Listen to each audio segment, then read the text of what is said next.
All right. Good morning, ladies and gentlemen.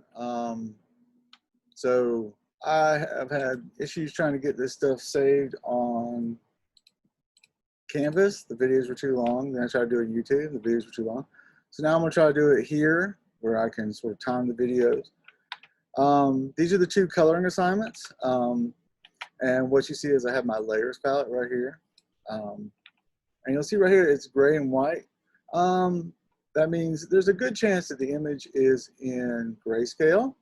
So I can change the mode by going to Image, Mode, and I'm gonna pull it down to CYMK. It's gonna ask me to convert. I'm going, yeah, okay. So now I've got my image, CYMK. You can see I have a color over here. And so the first thing I'm gonna do is, this is my background layer. And there's a couple of ways to do this. But the first thing I always like to do is I like to duplicate my background layer. And so by dragging, and I'm clicking on the word, I'm holding down on the mouse and pulling down to the plus sign down here, and you'll see that it's duplicated it. Now, what I do with this layer is I change its mode, or how it's affecting the layers below it.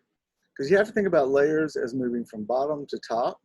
So this is the background. So if this was a piece of cardboard and then each of these were just pieces of cellophane or plastic taped to the top, it just builds up as it goes. So I want this one. Now it's just like this one. So if I close the eyes, that's how you close out the layers, is if I choose this one, make sure it's highlighted, and I change it to,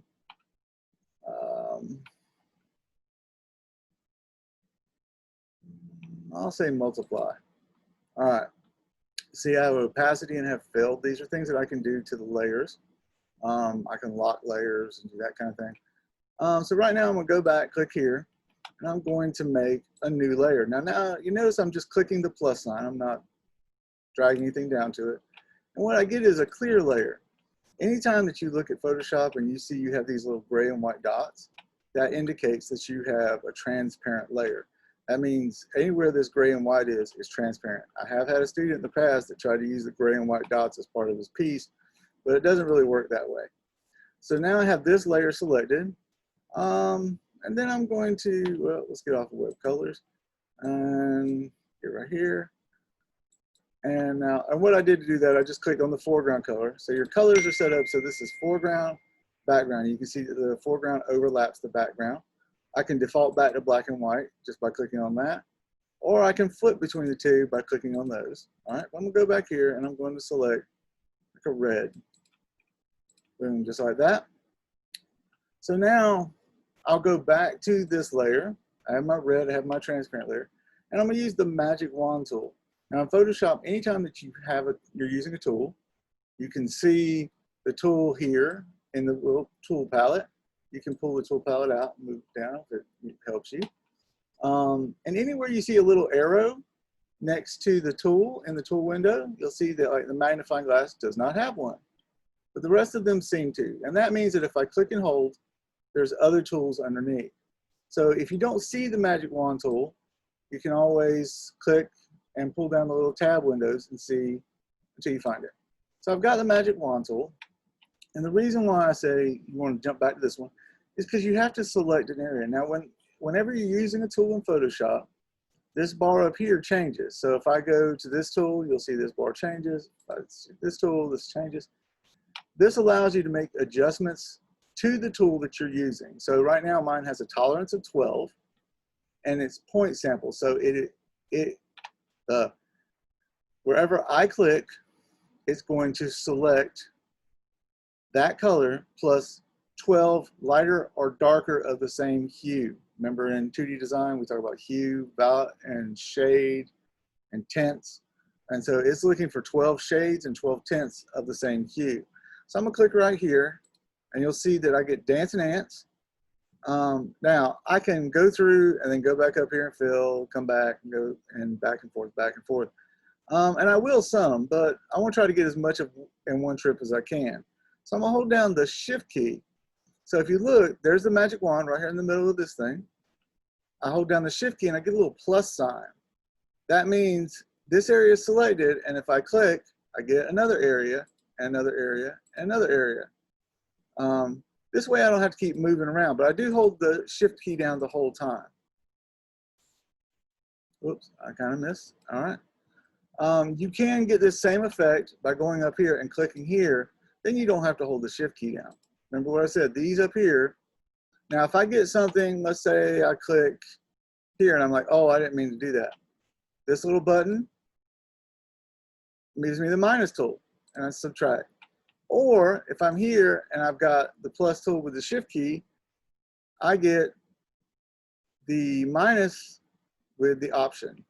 So I can remove something there if I've selected it. All right, let's say here's where I want to start. So this is where I'm going to go back to this layer. And you got to make sure you move back to this layer because that's important. Because at this point, if I did it all here, I can't really make good changes. So I'm going to go up here and I'm going to say edit, fill, and I'm going to fill with the foreground color. Boom. Now, to explain a little bit about what I've done, there's a couple of things that I can keep in mind. All right. So what I would do here is I would keep adding layers and adding colors. Now, you can double click the word and name it. That way it's easier to find down the road. It's not as much a big deal with this project as it is with some of the other ones down the road. Now, sometimes when you're using the magic wand tool and you're selecting, you'll get a halo. So let's say if I go down here and I select this little section right here, I'm gonna add this section, and this section. And I'm gonna make them yellow or gold looking. All right, so I'm gonna come up, I'm gonna add another layer. I'm gonna say gold. Now, I can go, and I don't know if you can see this because the little green box says it's only recording this part, but if I go up here to the top of the screen, it says select. And select allows me to pull down a screen that says modify. And I can expand my selection by 2 pixels, 1 pixel, ever how many.